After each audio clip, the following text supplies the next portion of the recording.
All right, welcome to Pneumatics. Just to make sure, was anybody here this morning? The second time around for anybody? Okay. My name's Craig Boswinkle. I am a first-year mentor out of the Portland area. Work with Team 2811 from Skyview in Vancouver, Washington.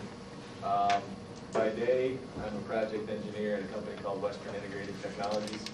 We do pneumatics and hydraulic systems. Amy in the back is also part of our company. We're here in Bellevue too, so we can help you guys find parts when needed. Okay.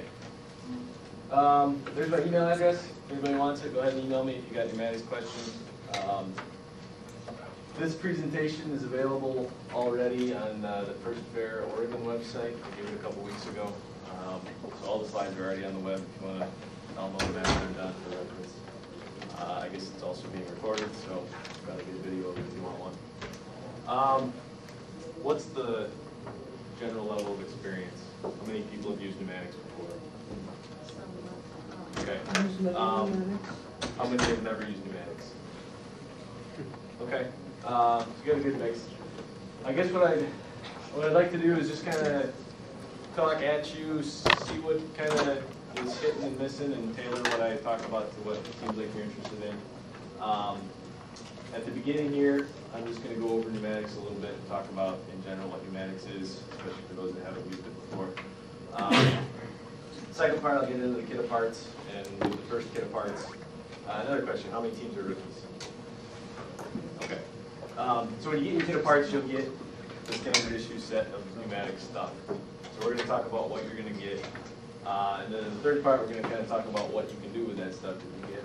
And then at the end, I've got some just final tidbits.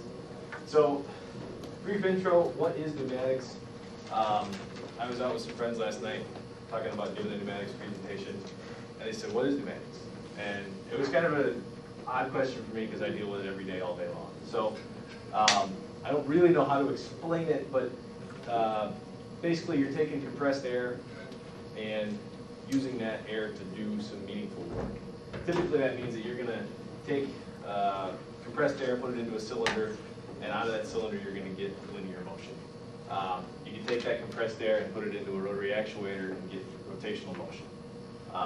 Or you can put it into a pneumatic motor, but you guys aren't allowed to use those. So basically for you guys, compressed air, you put it into a cylinder, you're going to get something to move back and forth. Compressed air, put into a rotary actuator, you're going to get some rotational motion. You're going to have a choice between what you use on your robot.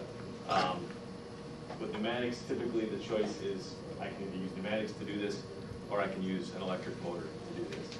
And both are going to have their benefits, and it's up to you to kind of weigh the pros and cons and figure out what makes the most sense. In general, pneumatics makes the most sense for linear stuff, and the electric motors are going to make the most sense for rotational stuff. Right. The upside to pneumatics, it's got many, but I just kind of highlighted the high points. It's really clean, whereas a chain you're going to have to keep lubed and oiled. There's really nothing to do with pneumatics. You put it together, it works. It's a closed system. It maintains itself. It's low cost. You get most of what you need in the kit. You get to order some extra free cylinders. There's not a whole lot of stuff you're going to have to go out and buy. Easy to install and easy to expand. Those kind of go hand in hand. Once you've kind of made the jump and decided to use pneumatics on your robot, it's really easy to add functions if you decide, oh, we really want another lever arm to do this. It's just a matter of cutting the tubing, adding another T, adding in that extra cylinder. And this bottom one here is kind of important. It's good for stall applications. That means that if you're extending and you run into something and you can't extend anymore, you can stall and really have no adverse effect on the system.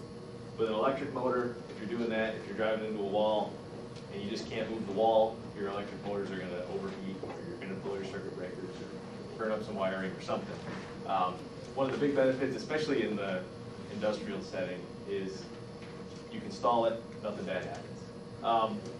The downside, kind of the caveat of the fact that you can stall it, is that you can't really control it. So by simple motion profile, I mean you've got a start and you've got a stop, and in between there, there's really not much you can do about it. You can tell it to go, and it's going to go forward until it stops, and then it's going to stop. If you want to stop it in the middle or control the speed in the middle, not really possible.